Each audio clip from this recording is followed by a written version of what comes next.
বানাবো একটু আমের পায়েস। তার জন্য কি নিয়েছি, এই যে আম তো রয়েছে, পাকা আম দুটো, আর এই গোবিন্দভোগ চালটা ভালো করে ধুয়ে জল ঝরিয়ে নিয়ে নিয়েছি।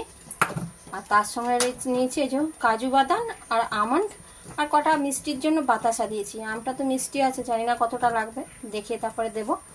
তো প্রথমে কি করব, কাজু বাদাম আর এই আমন্ডটা মিষ্টিতে ভালো করে হালকা একটুখানি ডাস্ট করে নেব।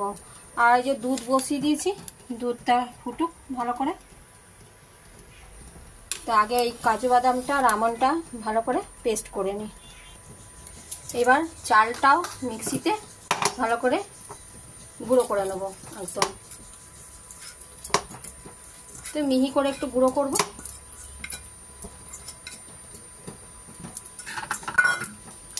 মিক্সিতে এটা ভালো করে গুঁড়ো করে নিই। এই আমের পাল্পটাও না বার করে নিলাম, তো এটাও একটুখানি না মিক্সিতে ভালো করে পেস্ট করে নেবো। তাহলে কী হবে, এই যে একটু একটু মোটা মোটা রয়েছে, ওগুলো তাহলে মুখে পড়বে না, দানা দানাগুলো। এটা একটু ভালো করে মিহি করে একটু মিক্সিতে পেস্ট করে নিই। দুধটা ফুটে গেছে ভালো করে। এবার এই দুধটার মধ্যে এই যে চালটা গুঁড়ি করে রেখেছিলাম, এই যে চালটা গুঁড়ো করে রেখেছিলাম গোবিন্দভোগ চালটা, ওইটা এবার এই দুধটার মধ্যে দিয়ে দেবো।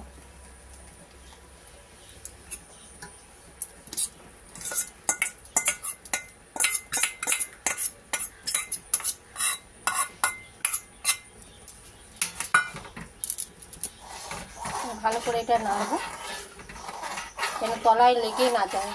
এটা নাড়তে হবে খুব ভালো করে।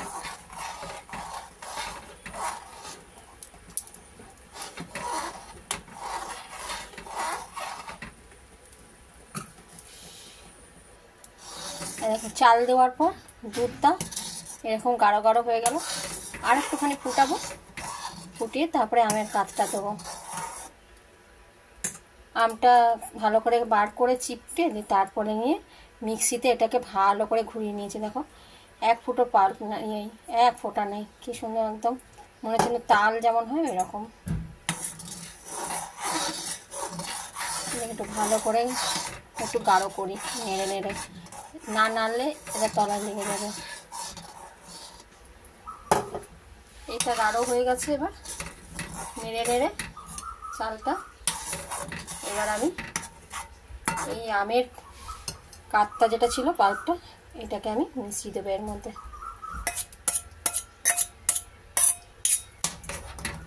এটাকে খুব ভালো করে নাড়বো, একটু তাড়ানো যাবে না, নাড়তে হবে ভালো করে, না নাড়লে না তলায় লেগে যাবে আমটা।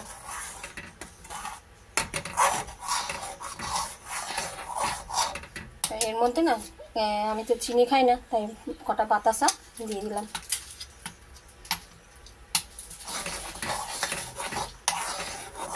এবার এটা ভালো করে নাড়ি।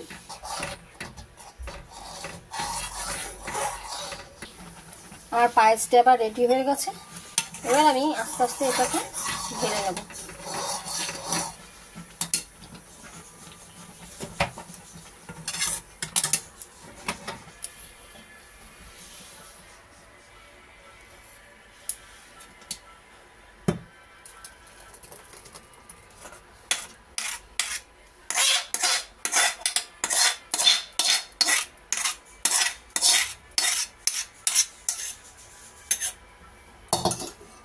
এটা ঢেলে নিয়েছি।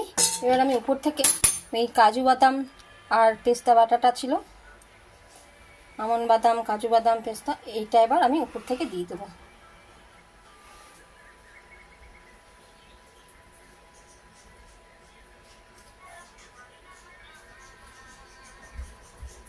এবার এটাকে ভালো করে একটু ঠান্ডা করে তারপর এটা ফ্রিজে ঢুকাবো।